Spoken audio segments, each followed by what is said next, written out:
अस्सलामुअलैकुम वरहमतुल्लाहि वबरकातुहू। अल्लाह तबारक व तआला दे सोहने ते बबरकत नाम तो शुरू करना जेड़ा तमाम जहाना दा मालिक है।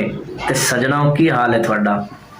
मैं उम्मीद करना कि तुसी सारे ठीक ठाक हो ते अल्लाह तबारक व तआला थोड़े ते हज़ार नेमतां ते बरकतां दा नज़ूल फरमाए। ते सुनियो भी अज दी जेड़ी गल है ना वो छोटी जी है, सबक वाली बड़ी है।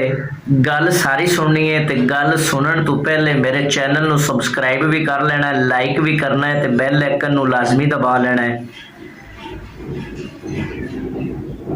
अमीर उल मोमिनीन हजरत उमर फरूक रजी अल्लाह ताला अन्हु दे ना दौरे खिलाफत दे अंदर ना एक नौजवान ने चोरी कर ली। ते चोरी जदों ने कीती ना ते चोरी करदियां आया मौके वारदात तो पकड़िया गया।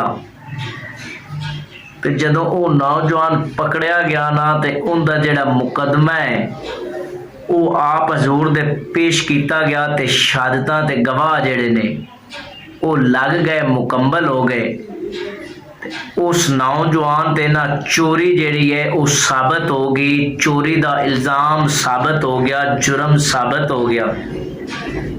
ते जद साबित हो गया ना ते आप अमीर उल मोमिनीन ना फैसला सुनाया, हुक्म जारी किया कि इनका जिहड़ा एक हथ है ना वो कट दिता जाए।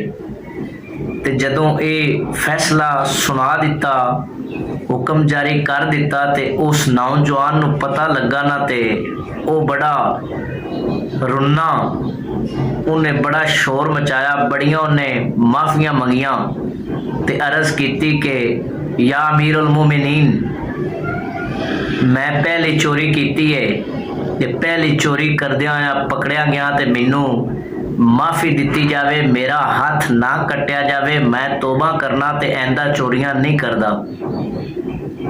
आप हजरत ने ना फरमाया कि नहीं, तेरी पहली चोरी नहीं, तू बड़ियां चोरियां कीतियां ने, तू पक्का चोर है। ते जदों इतनी गल आप अमीर उल मोमिनीन ने कीती ना, वो नौजवान बड़ा हैरान होया, बड़ा परेशान होया भी अज तक मैं चोरियां करदिया आया कोई सुराग, कोई निशानी छड़ी नहीं है। ते आप हजरत अमीर उल मोमिनीन नू किस तरह पता लग गया कि मैं बड़ा चोर हाँ, मैं बड़ियां चोरियां कीतियां ने। वो हैरान बड़ा होया ते उन्हें अर्ज की कि हजूर गल ये है कि थानू किस तरह पता लग गया कि मैं बड़ियां चोरियां कीतियां ने ते मैं पक्का चोर हाँ। ते आप अमीर उल मोमिनीन हजरत उमर फरूक रजी अल्लाह ताला उन्होंने फरमाया कि अल्लाह ताला उस वक़्त तक किसी बंदे नू सज़ा नहीं देंदा जब तक उस इंसान दे गुनाह, उस इंसान दियां बुराइयां हद तो ज़्यादा ना वध जावन, वो हद ना क्रॉस कर जाए, उतन तक अल्लाह तबारक व तआला किसी नू सज़ा नहीं देंदा।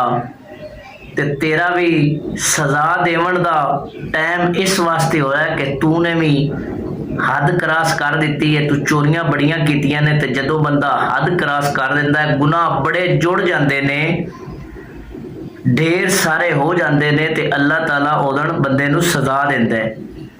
ते आपने ये जदों फरमाया ना, उस तो बाद उस नौजवान का हथ कट दिता गया। ते सजना गल सुनान दा मकसद ये है कि असी मुसलमान हाँ, अगर असी साडे ते एक दायरा है, अगर उस दायरे दे विच रह के असी काम करने हैं ना ते असी महफूज हैं। अगर वो दायरा जिहड़ा है अगर उन्होंने असी क्रॉस करने हैं, दायरे तो बहर जाने हैं ना, तो फिर असी किसी दुख किसी तकलीफ दे विच मुबतला हो जावांगे। इस वास्ते सानू चाहिए है कि असी अपने दायरे दे अंदर रहंदे होया काम करिए, बुराइयां ते गलतियां कुताइयां तो बचिए। अल्लाह ताला मेरे दोस्तां ते सजना नू हमेशा खुश रखे। लै भी ढोलिया और रब दे हवाले।